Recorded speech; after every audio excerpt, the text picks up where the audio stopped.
গাজা হামলায় নেতানিয়াহুর পরাজয় দেখছেন মিত্র জো বাইডেন, আর সে কারণেই রাফায় হামলা চালাতে সতর্ক করেছিল দেশটি। কিন্তু সব ধরনের নিষেধ উপেক্ষা করে রাফায় নির্বিচারে মানুষ হত্যা করেছে দখলদার ইসরায়েলি বাহিনী, যেটাকে নেতানিয়াহুর চরম ধ্বংস হিসেবে দেখছে গোটা বিশ্ব। বিস্তারিত মোহাম্মদ সোহাগ বিশ্বাসের রিপোর্টে।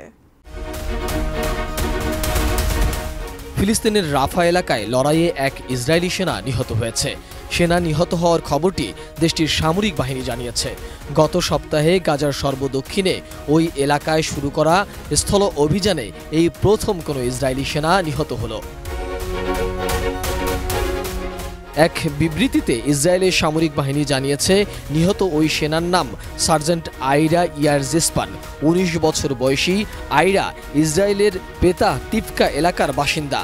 তিনি ৭ম আর্ম ব্রিগেডের ৭৫তম ব্যাটালিয়নে কর্মরত ছিলেন। গত ৭ অক্টোবর দখলদার ইসরায়েলে ফিলিস্তিনিদের স্বাধীনতাকামী সংগঠন হামাস প্রতিশোধমূলক হামলা চালালে তার কয়েক ঘন্টার মধ্যে যুদ্ধ ঘোষণা করে ইসরায়েলের প্রধানমন্ত্রী বেনিয়ামিন নেতানিয়াহু। কিছুদিন পরই গাজায় স্থল অভিযান শুরু করে ইসরায়েলের দখলদার বাহিনী। এই স্থল অভিযানে এ নিয়ে ২৭৩ জন ইসরায়েলি সেনা নিহত হয়েছে। যুক্তরাষ্ট্রসহ আন্তর্জাতিক সম্প্রদায়ের উদ্বেগ উপেক্ষা করে গত সপ্তাহে রাফায় স্থল অভিযানের ঘোষণা করে ইসরায়েল। বর্তমানে শহরটির দক্ষিণ পূর্বাঞ্চলের ছোট একটি এলাকা নিয়ন্ত্রণে নিয়েছে দখলদার ইসরায়েলি বাহিনী। তবে বারবারই হামাসের হামলার শিকার হচ্ছে তারা। বলা চলে অনেকটাই দিশেহারা হয়ে পড়েছে ইসরায়েলি সেনারা। ভীষণ নিয়ে এলো ফুলঝুরি মেগা অফার সিজন 6। এই অফারে ফ্রিজ কিনলেই পাচ্ছেন নিশ্চিত 12 সেটের আকর্ষণীয় গিফট বক্স একদম ফ্রি। ইসরায়েলের সামরিক বাহিনী জানিয়েছে, পূর্ব রাফায় অভিযান চালানোর সময় গিভাতি ব্রিগেড হামাসের একটি প্রশিক্ষণ কেন্দ্রে হানা দেয়। এ সময় কয়েকজন অস্ত্রধারীকে হত্যা এবং অস্ত্রশস্ত্র জব্দ করে সেনারা। প্রশিক্ষণের জন্য হামাসের ব্যবহার করা ইসরায়েলি সামরিক বাহিনীর কিছু নকল সাজোয়া যানও শনাক্ত করা হয়। নিজেদের দুর্বলতা ঢাকতে ইসরায়েল বলছে, হামাসের এখনও অবশিষ্ট থাকা 6টি ব্যাটালিয়নের 4টি রাফায় রয়েছে। পাশাপাশি হামাসের নেতৃত্বের বড় অংশ এবং লুকিয়ে রাখা ইসরায়েলি জিম্মিদের অনেকে সেখানে রয়েছে বলেও ধারণা তাদের।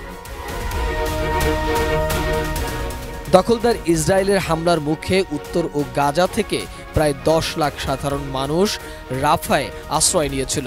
তবে তারা রাফায় স্থল অভিযান শুরু করলে গত কয়েকদিনে 4.5 লাখেরও বেশি ফিলিস্তিনি রাফা ছেড়ে গেছেন। জাতিসংঘ জানিয়েছে, দক্ষিণ গাজার পাশাপাশি উত্তর গাজায়ও নতুন করে স্থল অভিযান শুরু করলে 6 মে থেকে 6 লাখেরও বেশি ফিলিস্তিনি নতুন করে বাস্তুচ্যুত হয়েছে। এদিকে বুধবার গাজার স্বাস্থ্য মন্ত্রণালয় জানিয়েছে, 7 অক্টোবর থেকে ইসরায়েলের নৃশংসতায় গাজায় 35,000-এর বেশি ফিলিস্তিনি নিহত হয়েছে। এর মধ্যে বেশিরভাগই নারী ও শিশু। মোহাম্মদ সোহাগ বিশ্বাস, ডেস্ক রিপোর্ট, এটিএন নিউজ।